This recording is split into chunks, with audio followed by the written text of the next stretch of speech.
Hello there and welcome to the first ever episode of what we're calling the Stoke Ramblers. I am Knock It Wide, or James as I'll be known on here because that's my name. And with me this evening is Dave, who is just on the other end of the line. Good evening. Good evening. He's giving it away the time we're recording straight away. Could have been AM, could have been PM. It is PM, it's evening. It's 2023 on August the 8th. That's just nearly 8:30 for those who don't do military time. As you can see on your screen, this is primarily a Stoke City Football Club related affair. Not quite a podcast, because obviously it's not being released as a podcast. It will go on the old YouTube as a video, so there are some visual elements to it, although it is simply just images. So there's no football manager here. I'm sure it'll come up at some point, but other than that, it's quite simply just talking about the issues of the day, which, if you're a Stoke fan, are numerous. And we may as well crack straight on with the affairs of the weekend. A trip to Elland Road beckoned, and it was a 3-1 defeat for the Mighty Potters on the first outing back in the Championship in the first time in 10 or so years. We were both there, of course, row 6 or row JJ, which you'd think is quite far back, but actually not. It's quite near the front at Elland Road. Very close. Yeah, at the old John Charles stand, or Charles John, whatever his name is. I think it was John Charles, wasn't it? It was John Charles, yeah. John Charles. 3-1 as it was. Goals at bad times for Stoke, I thought. Click in the 15th minute, Hernandez with a strike just on the stroke of half-time. Probably a Butland error. We got back a goal from the penalty spot. I haven't seen the replays. I'm told by work colleagues who don't support Stoke that it was a dubious penalty. It looked nailed on from where I was sitting in the stands. Really? I've not seen it again, honestly. It didn't even look a doubt, to be honest. Good work by Tom Ince there to win that penalty. And then a Liam Cooper header from a disastrous defensive display from a corner. 3-1, yes. Bad day at the office for Stoke. No cards in the game, which surprised me. What were your thoughts? I thought Stoke were absolutely abysmal from start to finish, honestly. As you say, bad times for all 3 goals. At the time, I thought we were just weathering an early storm when they got their goal, and obviously that was an awful time, 15 minutes in. And then to concede the second right on the stroke of half-time is a killer. We got back into it, as you say, I would say undeservedly, and then we just gave the game away once again. We did have one or two moments with McLean going through in the first half. Should have done a lot better, and then the shot from Ince at the bar. But other than that, there really wasn't much. I would say the referee should have issued some cards. I was surprised that, as you say, I was surprised that it ended up cardless. There was a few tasty tackles, but I guess that's the Championship. I would venture to say. Yeah, I mean, let's not forget, of course, that this was the biggest. I know Stoke City, obviously, our club took nearly over 2,500. I think 2,700 travelling fans to Elland Road. The biggest opening day crowd at Elland Road for something like 12, 13, 14 years, something like that. Very much. This was a big game for Leeds, as much as it was a big game for Stoke returning to the Championship. This was a huge game for Leeds United. Oh yeah, definitely. You could tell the fans, and the players especially. They were so up for it, way more than Stoke players were, which is now concerning. If you read a lot of the local press, it's probably not so much in the national press anymore now that Stoke are outside the Premier League, but a lot has been made of intensity and having that urge that desire to put the right tackle in at the right time. But perhaps it's not quite as simple as just being that aggressive when effectively this was a cup final for Leeds in game 1. They've come out the better of it, and fair play. They're the better team on the day, and they take the points and took their chances. On the balance of play, they were the better side, but both sides had equal shots on target. It was pretty much 50-50 possession-wise. They just played with more intensity, but as I say, their cup final. Leeds United's cup final. They did so much more with that possession, though. Our possession was so often it was Shawcross to Martin Zindi into one of the midfielders, back to the fullback, back. It was sideways at best, and we struggled to even have a pattern of play at times. I was so disappointed by what we saw because when the team sheet came out, I thought brilliant. We're away. Hmm. It was a team I wanted. It's a team I think a lot of fans thought is our best team. But Yeah. looking back, I feel like Afobe wasn't fit to start. And having him as our only front man meant that we were almost playing with 10 men, and we had no outlet. Hmm. And Definitely a case then that there's work to do on the training pitch and off it as well in terms of yeah, absolutely. understanding between the players need to understand each other. That was another thing that was evident to me. It seemed we left Peters in deep, and that allowed the first goal to be quite a simple tap in from about 7 yards, as it Yeah, turned out, and then a shot from distance caught Butland out. yeah, I think put off by some of the antics from the lively, let's call it, Leeds United crowd in their obviously their cop, if you would like. So it happens. It happens. They were one team characters. has characters indeed. But it happens. Some teams have a good day. Some teams have a bad day, and I think it is difficult to say how this would affect the team, in terms of what it means for Leeds, what it means for Stoke. I don't think it means a great deal for either side. No, it's difficult to read anything into it until you see both teams Yeah. in the next few weeks, because until we see Leeds, I think they've got Derby at the weekend. That's a big game for them. Yes. And for Derby. And it's hard to know if that Stoke game was just Stoke being really bad that made Leeds look that good, or whether Leeds are just going to walk the league for the first couple of weeks or months until they run out of steam, which is what I think will happen with them.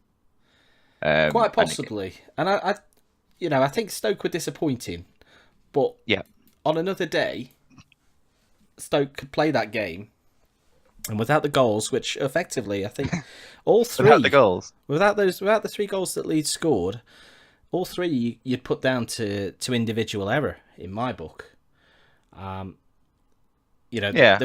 were no moments of brilliance from Leeds, but they were effective and they were incisive with their play. So on the balance of play, you give them the points. But in terms of what they actually did with the ball and the chances they created, Butland did make some good saves. I wouldn't deny that. But I think Leeds, the scoreline doesn't flatter them, but the scoreline makes you believe that game was a complete write-off for Stoke, and I don't think it was. I think there was a lot that can be improved on for Stoke, but it wasn't a disastrous performance. And Stoke fans at this point, I think, we're so used to losing. It's just a case, and the players indeed, and I think this is another problem, is that the players are they're not losers, but they've got our habit of losing, and that can hurt a team as much as a good run can make a team unbeatable. They can, see Leeds United, see Wolverhampton Wanderers last year.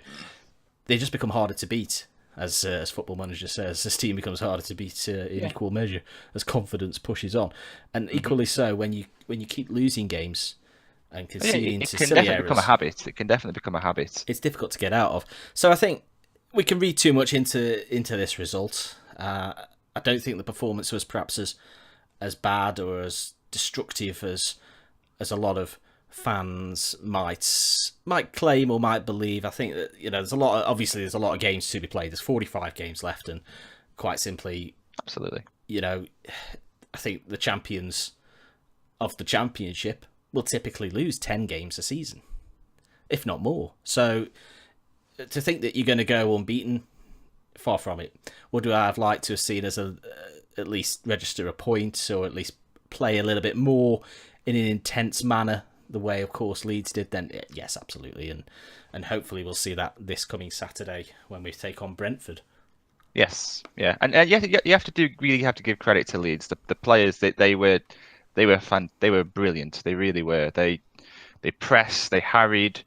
I did see somebody linked me a quite a funny thing from the BBC commentary of the match. It said, "My God, if Joe Allen was pressed back any further, you're playing for Liverpool again." Yes, yeah, I think that's it's even the BBC giving us a bit of a rib. Yeah, that's what Leeds were on the day. I say I'm not sure they'll be able to keep it up over the course of a 46-game season.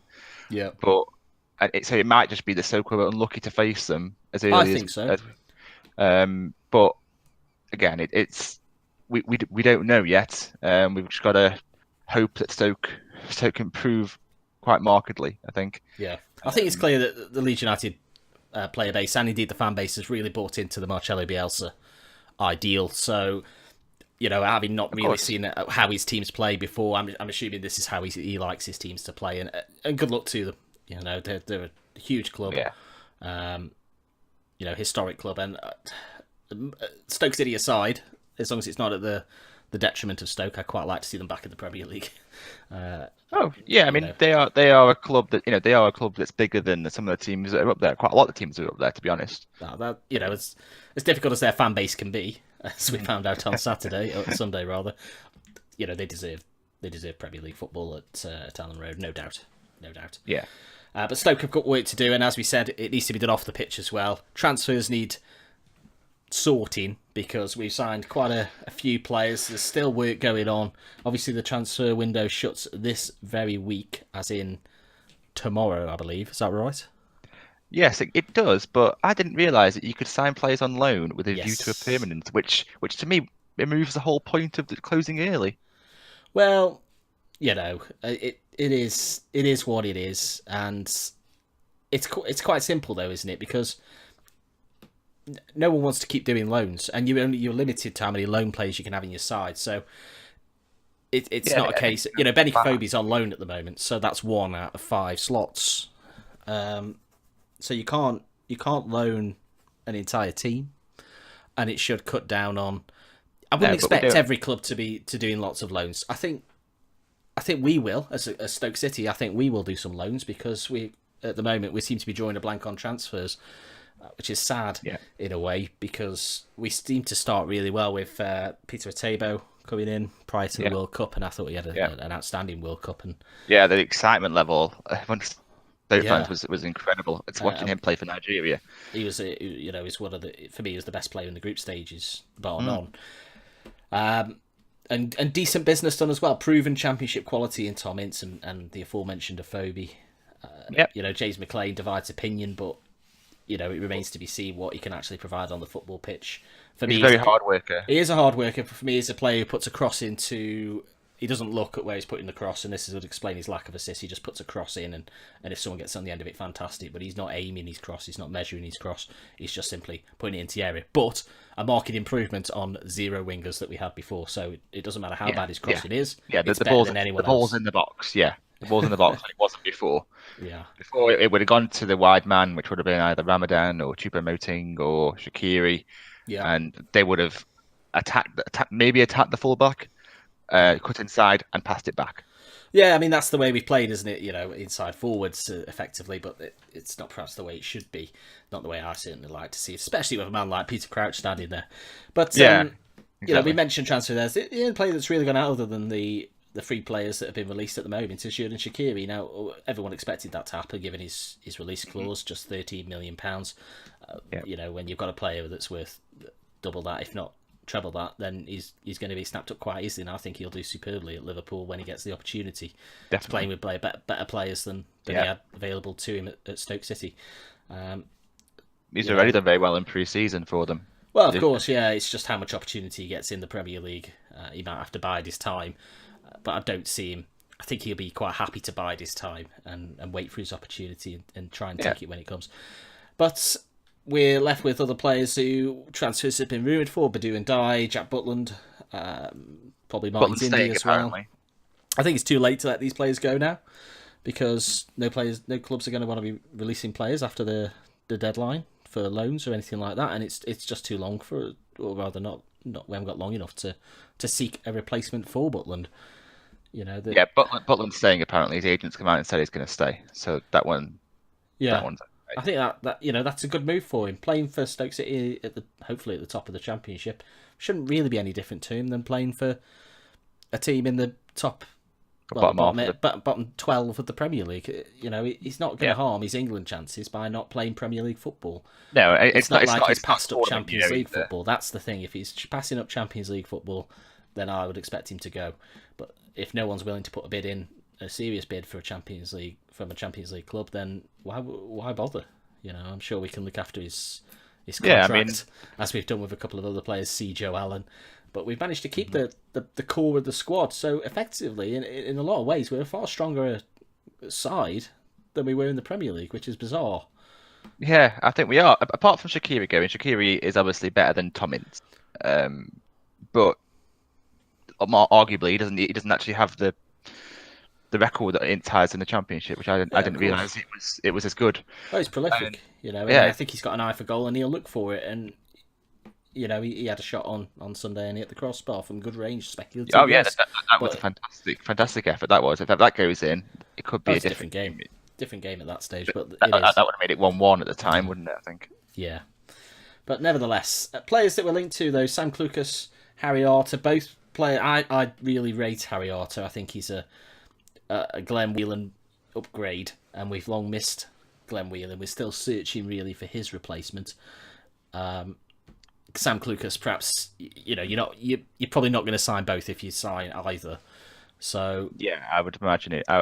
To me, it seems more likely that we would go for Clucas because he can also play left back, which is another position we need. Yeah, well, I'd be surprised that Bournemouth are willing to let Arter go. As far as I'm aware, he's a bit of a first team regular for Bournemouth. Well, they brought in that Jefferson Lerma, haven't they, for 25 million? I think that maybe if they want to offset it with the sale, and that pushes him perhaps down the pecking order. But as I say, Harry Arter, I think, is an exceptional player, and that work ethic that we're seeking for, that we're looking for in the Championship, he's got it in spades.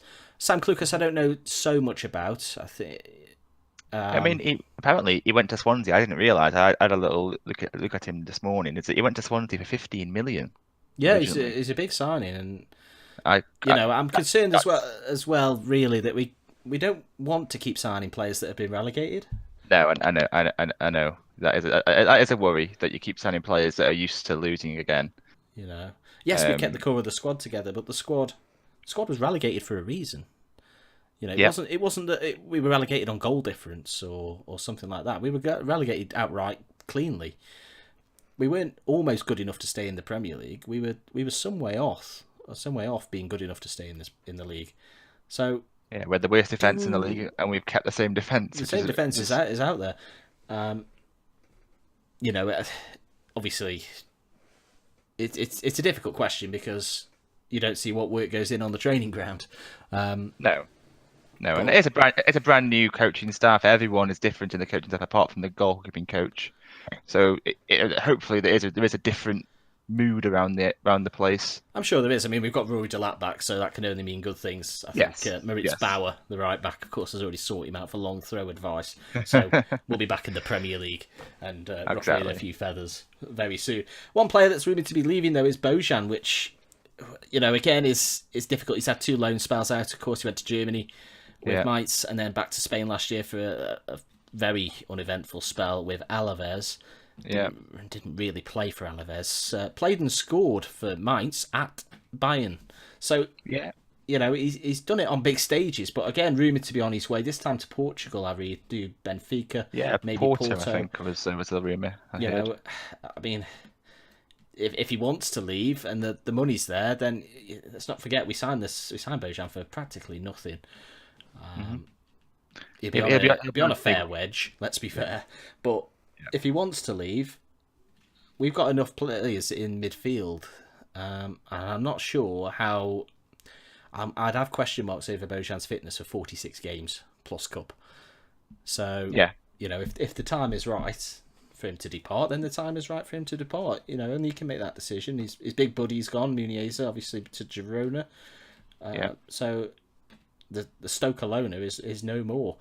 Yeah, it's definitely winding down now, isn't it? I thought Bojan was a bit of a spark when he came on. We didn't really create too much when he came on against Leeds, but I thought he was putting himself about. Imran Crouch, I thought were pretty good when they came on. They made a difference. Yeah. But I just think that Rowett's plan seems to just not involve a number 10, and that pretty much eliminates his. It's difficult. His role. I can't see a place for him in the side as a starter, which is a shame because he's got the talent.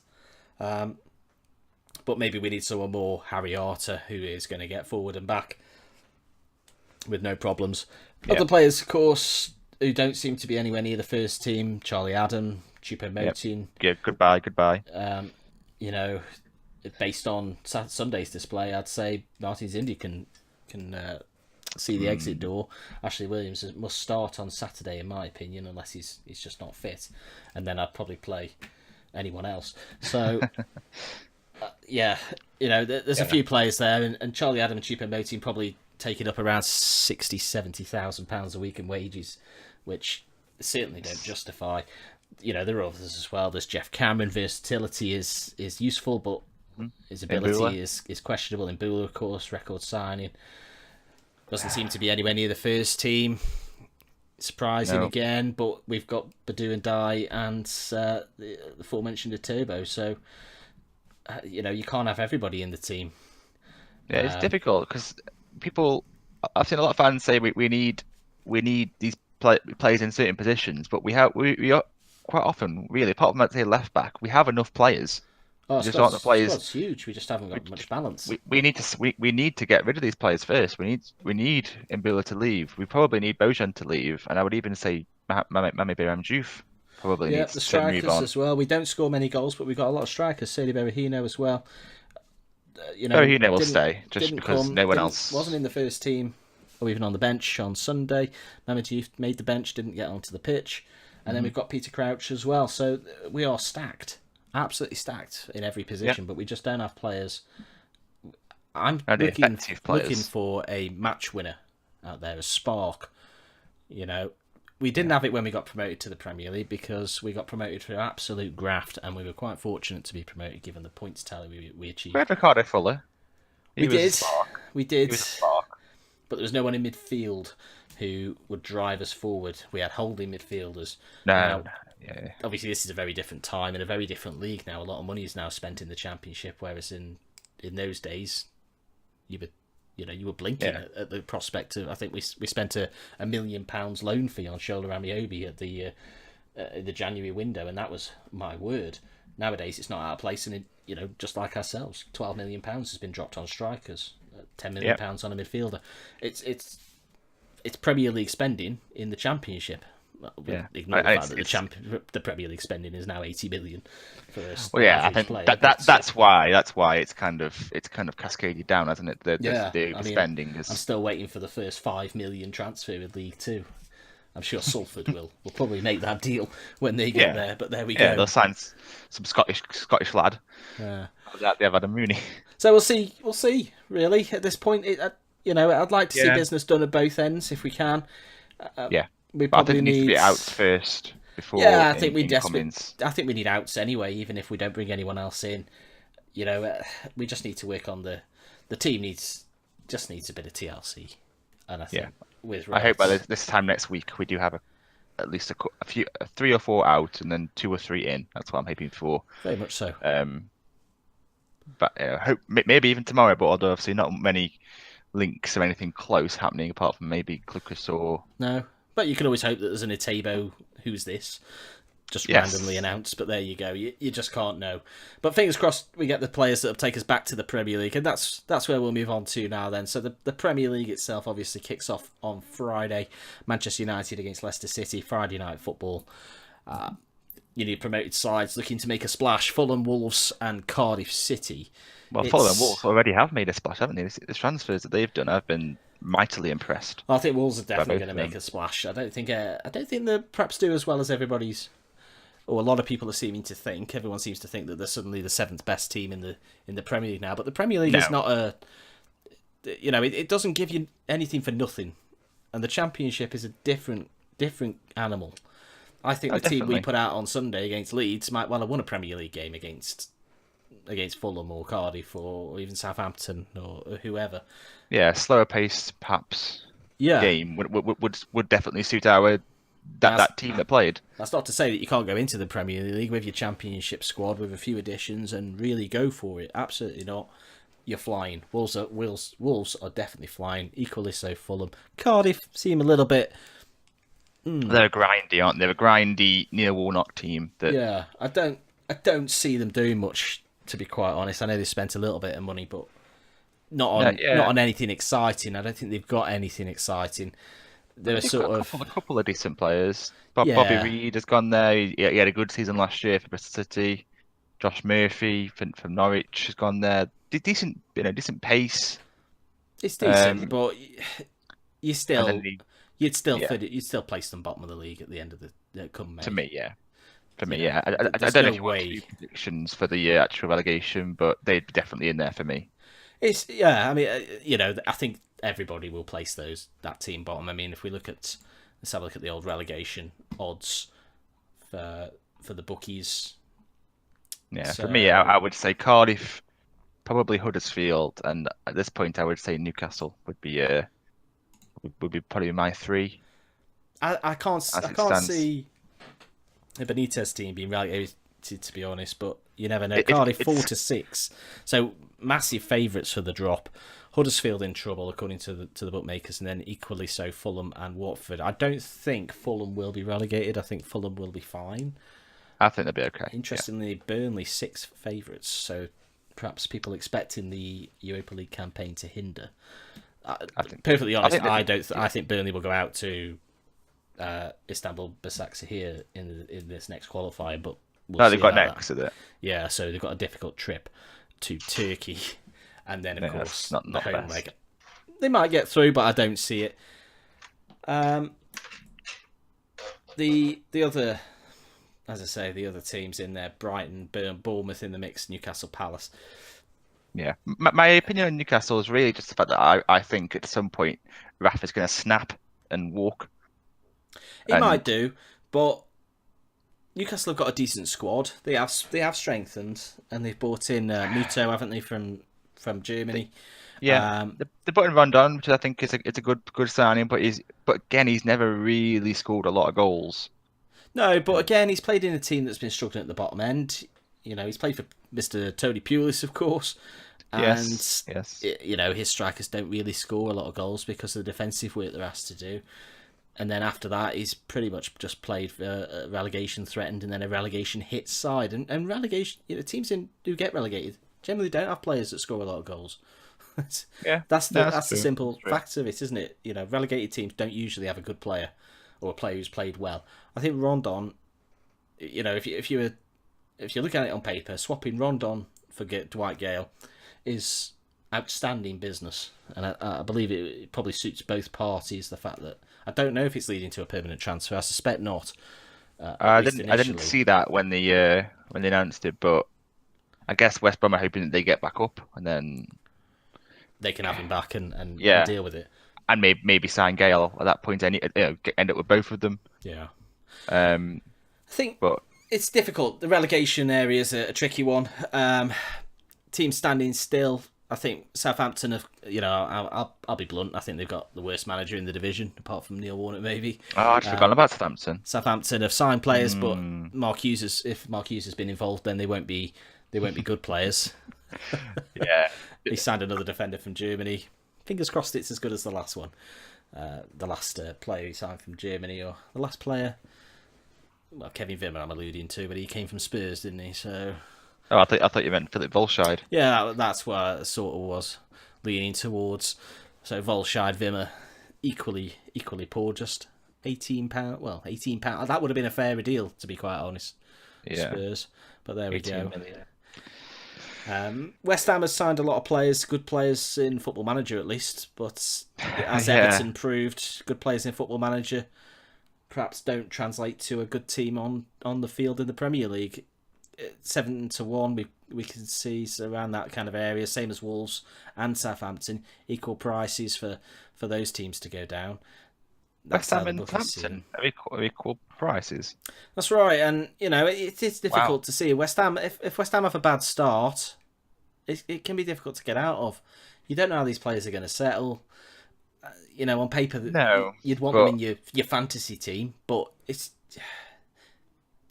there it is. I would Leicester be shocked next, if West Everton. Ham went down. Yeah. So, yeah, same. But anyway, let's talk about the other end of the field. So, Manchester City obviously champions and massive favourites to retain the title. Interestingly, the players, or some of the players, have come out and said the Champions League is going to be the priority this season. I think that's a mistake, especially when you're looking for just, to get your second league title. Yeah, no one's retained it in is it In a 8 good years? while. Yeah. That never take for granted domestic honours, even if it means not succeeding in the Champions League. Champions Leagues come around every year.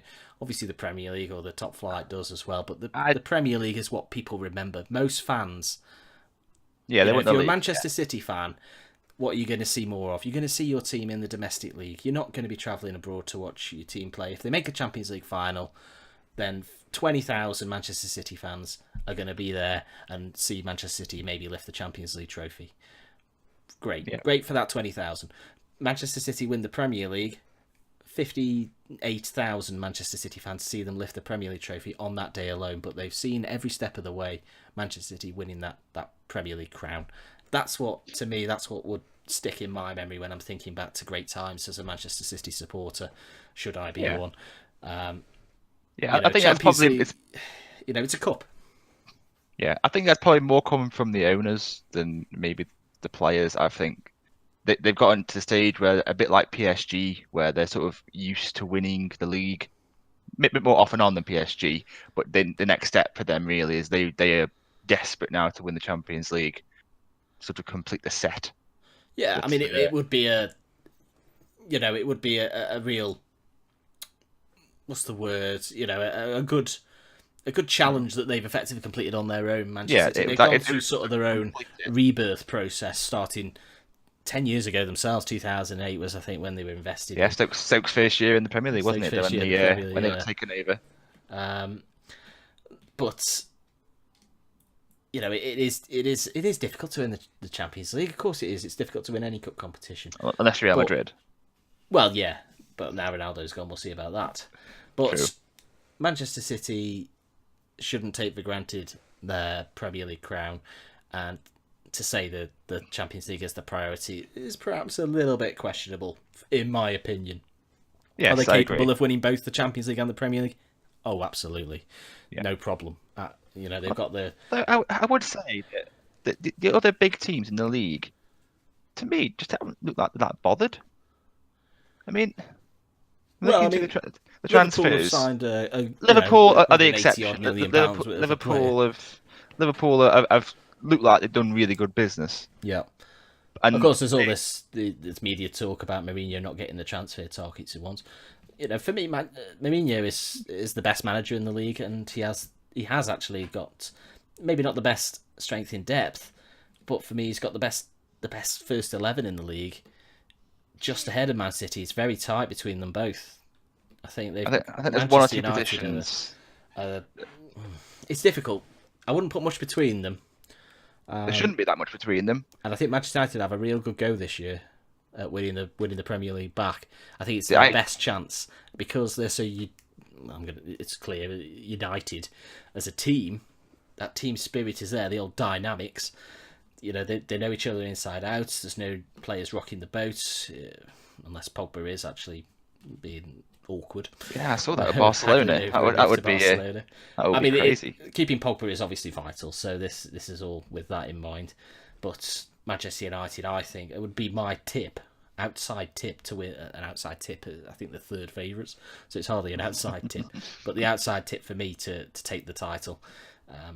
Liverpool obviously spent a lot of money, but yeah, I think there's always a mentality issue with Liverpool that I'm always waiting for them to make a mistake, make an error at a key time. Yeah.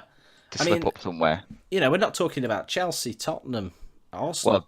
Well, that's kind of what I'm talking about with Chelsea. I think have been disgraceful this summer. It's odd, isn't it? Because Chelsea seem to be scrambling right at the last minute to sign players at overinflated fees. The change of manager came late and probably wasn't necessary to change manager that late. Make your decisions early and get your transfers done. Whether or not they're just going to have a transition year and accept that, then that's possibly fine or probably fine. That's unusual for Chelsea, though. It is, but a year is a long time in football, and a lot more can change. at Stamford Bridge. I'm sure it will.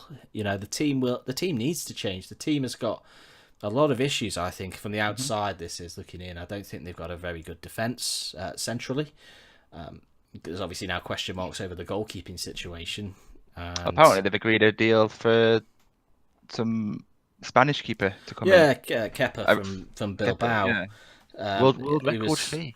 yeah, well, he was third choice for Spain at the World Cup. Never got on the pitch, I don't believe, but No. I mean that's fine if they believe that's the goalkeeper for them. If Courtois is going, then fine. But Yeah. there's a lot of issues on the pitch. They seem, Alvaro Morata has moved from number 9 to number 29.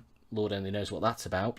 Yeah, and no striker come in. It seems likely that they're preparing a number 9 shirt for someone, but I don't understand who, or I haven't heard who. But it is what it is. So that's the top 6 sides. Can any of those top 6 win the league easily? Easily, because they just need to win 32 games. Can Chelsea win 32? Arsenal, Tottenham, United, Liverpool, City? Of course they can. Any of that top 6 can win the Premier League. No problem.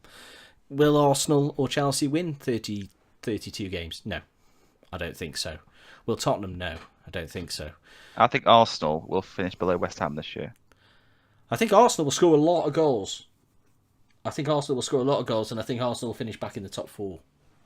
Because I don't think Chelsea will, and I don't think Tottenham will. So I think the top 4 is going to be Arsenal, United, Liverpool, and Man City. Not in that order, but I think that's going to make up your top 4. I think Arsenal will finish something like 8th this time. Really, as far down as 8th? I'm just not impressed with what they've done. I mean, they look like they've played well in pre-season, reasonably well. And let's not forget, they've got a strike force. Again, for me, on paper, given the number of strikers that they've got, the best strike force in the Premier League, as far as I can tell. Aubameyang, Lacazette. Those 2 strikers alone. They are obviously very strong if they play them both together. But I mean, last year they were playing one of them out wide. Well, that's the point, isn't it? How will they play under Emery? How will he set them up? But I think they've got the firepower to take every team apart, and they could easily win the league. No, and it wouldn't be a surprise to me. It would really would. It wouldn't surprise me if they won the league, because they're more than capable of winning 30 games. But will they? Probably not. They've got the same problems. They just seem to like signing old centre backs. And yeah, Papastatopoulos has come in. Is he 30? Well, they signed Lichtsteiner as well. So yeah, 34, I think he is. They're going with experience at the back, and that's okay to do. But you've got to think about the future. Even if Lichtsteiner's fantastic, he's only probably going to be there for 1-2 years. It's not like he's in for a 5-6 year deal, where he's just going to be the rock at the heart of the Arsenal defence. It's just not going to work like that. So yeah, it's going to be an interesting season. Probably, less of an interest for me now, because I'm not actively watching the league. But match of the day I think becomes definitely an interesting, a different kind of watch now. Yeah, I'll watch it probably just when I'm around, rather than thinking, oh, Stoke won, I'm going to have to watch that. Absolutely. Or Stoke lost, I'm going to avoid that. I think let's move on then. So obviously there's big fixtures coming up this very weekend. What we're going to do is we're going to try and predict some scores. I'll record these, and then we'll see who did better. We'll do what we're going to do is we're going to do the Stoke game. So this weekend, that's Stoke Brentford, where there's 2 Stoke games. We'll just do the weekend one, I think, because in the Championship you play a lot of midweek games, which is great when you have a full-time job. Anyway, the Premier League as well will do. So let's get the Stoke game out of the way. Stoke Brentford, Saturday afternoon, 3:00. What do you reckon? Well, Brentford obviously did very well. We're playing team top of the league, so it's a difficult one. But I hope that we will bounce. I think we will bounce back. I really do. And I think we will pick up I'm going to say 3-1 win. 3-1. I think it can go 2 ways, the Stoke game. for me. I I think, think yeah, if whoever we scores first. well, yeah, if Stoke score early, I think the floodgates could open. That said, the longer the game goes on, I think the more likely it is that Brentford might get a foothold into the game. That said, I think Stoke will score early, and I think Stoke will score inside 5 minutes, and I think Stoke will go on to I'll win. take that. Yeah, I think Stoke will go on to win 4-0, which will be a fantastic result because Brentford, I think, are one of the best teams in the Championship. But there it is. I'm going to put my neck out there this time and go 4-0 to Stoke. And Wow. yeah, I'll be We'll delighted be back with on that next week. Yep, so that's points for me. Premier League, obviously, Friday night is Manchester United Leicester. What's your score? Friday night, I think 1-1. 1-1. I think Interesting. it'll be a bit of a hangover from pre-season. Man United have had a bit of a shocker this pre-season, and I think it'll be a Mourinho making a point almost to the owners that he hasn't been given enough for this week. I think 1-1. I think 2-0 Man United. I think Leicester are going to be a very different creature without Mahrez. I don't think they could replace him. Vardy's a year older. Didn't look particularly special at the World Cup. I don't think they have bought in players, Maddison being one, but I don't think they're going to have enough. I think Mourinho will do what Mourinho does and grind out a 2-0 win. Very comfortable 2-0. That's me. Saturday, early kickoff, lunchtime kickoff, Newcastle against Spurs. 3-0 Spurs. That's a big one. Yeah. That's a big one. I think that will finish 1-1. For me, I just don't think Spurs are going to be a bit much what you said about the hangover from the World Cup. I think Spurs have been very disjointed. And again, I don't think they've not brought in the players they wanted. And I think they'll struggle to make an impact. And Newcastle, I think Newcastle typically start okay. Into the 3 o'clocks then, Bournemouth Cardiff, a real glamour tie this one. Yes, the kind of games that make the Premier League what it is. I actually think Cardiff will win 1-0. I think they'll scrape a 1-0 win, go from a corner, something like that. To go after a good start, but it won't last for Cardiff. That's my prediction. I think someone always gets battered on opening day of the Premier League, and I think that's going to be Cardiff. I think Bournemouth will run away with this one. Four goals, could even be more, but I'm going to go 4-0 Bournemouth. Wow, someone's going to get embarrassed next week when we have completely different predictions. Yes, you will. Fulham are playing Palace. 0-0. 0-0, so that'll be an exciting one on Match of the Day. I think Fulham rocking at the Cottage, new signings, Ryan Sessegnon at full blast down the left side, Mitrovic in the middle. I think Fulham 2-1 on that one. Huddersfield Chelsea. 3-0 Chelsea. 3-0 Chelsea. I'm going to go for a 1-1 draw. Really? 1-1 draw. Yep. Surprised at that? Yeah, I don't think Chelsea will be fully up to speed. I think in a couple of months, Chelsea will win that kind of game easily. But yeah, I don't think it's opening enough, day, but I think Huddersfield will be able to hold them and nick one on the counter or something like that. The final 3 o'clock, Watford Brighton. I think Brighton will win. I think 2-1. It's difficult because Watford are clearly struggling a little bit. They've sold Richarlison, got a lot of money, and I don't think they've used it, at least yet. So, difficult to know exactly what you're going to get with Watford. I'm going to say that will be a 2-1 win for Watford, though, because it's home. I'm going to go with the home team and go Watford 2-1. And the tea time kickoff, Wolves versus Interesting Everton. one. Interesting one. This is a tidy encounter for a Saturday evening. Yes, I think it'll be 2-2 goals in that one. 2-2. But, yeah. It's obviously Marco Silva didn't have a great time at Watford. Well, he did until Everton showed interest, and now Everton have finally got him. So I don't know with this one. It's a tough one, isn't it? That's why I went for a draw. But I think there'll be goals. But that's why I went for a draw. I can't separate them. I think the atmosphere will be absolutely electric. I can't split them, to be quite honest. I'm going to go Wolves, and I'm going to go 2-1. I think 2-1 to Wolves. And then Okay. into Sunday, 3 games on Sunday. No Monday morning fixture. That'll be an idea. Monday night football. Liverpool West Ham. That is another fun tie. 3-2 Liverpool. The Shaqiri and Arnautovic derby. It's got to be a Liverpool win, hasn't it? But I'm going to go 3-0. I just think West Ham will have some good firepower this year, and they'll score a lot of goals. But I think they have got Liverpool. they have got some good firepower, but I don't think they're going to play particularly exciting on the road. Just my opinion. I think they're going to play really hard on the road and away from home, and they're just going to sit there and try and absorb and maybe hit on the counter. Might not be. Potentially. If they do, I think Liverpool have got enough in the tank to be able to take them on opening day at Anfield. Southampton, Burnley. Tough one.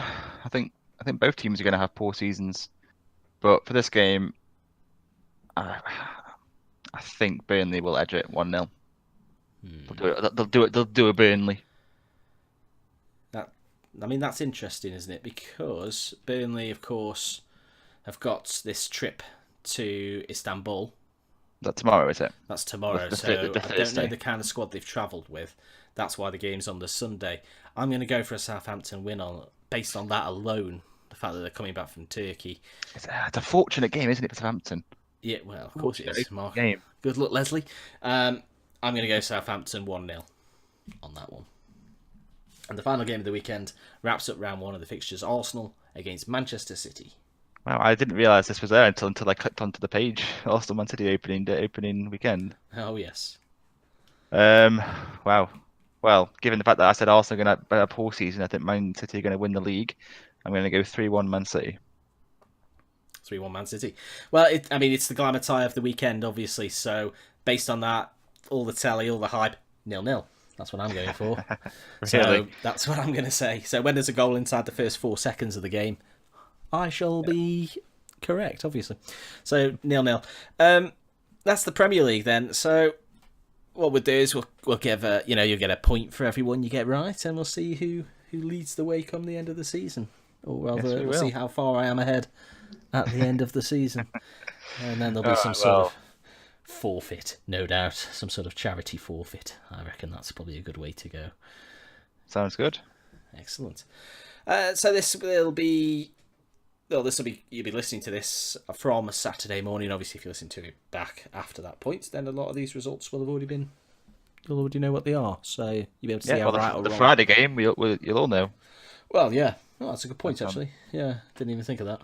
But yeah, so this will go up Saturday morning, and that'll be the plan for the coming season. Obviously, try and get involved as well. If you've got any questions, into the comments they go, and we'll try and answer them on the very next show, if you can call it a show. So any suggestions as well, please do send them in. And if you've got an opinion on football and wanted perhaps to join the debate, let me know. Do let me know, and we'll see if we can sort something out.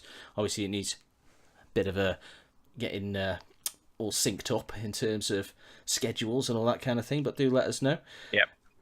But yeah, it's been a tricky return back to the Championship for Stoke, but we'll have to stick together. It's a long way to go. I almost said marching on together then, but that's not quite what I'm hoping for. We'll be with you, I think, is perhaps more appropriate to say. Yeah, definitely.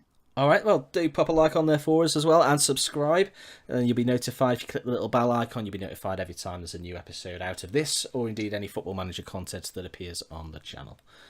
And a word from Dave. Thank you very much for having me on. I hope you've enjoyed it, and I'll see you next week. Fantastic.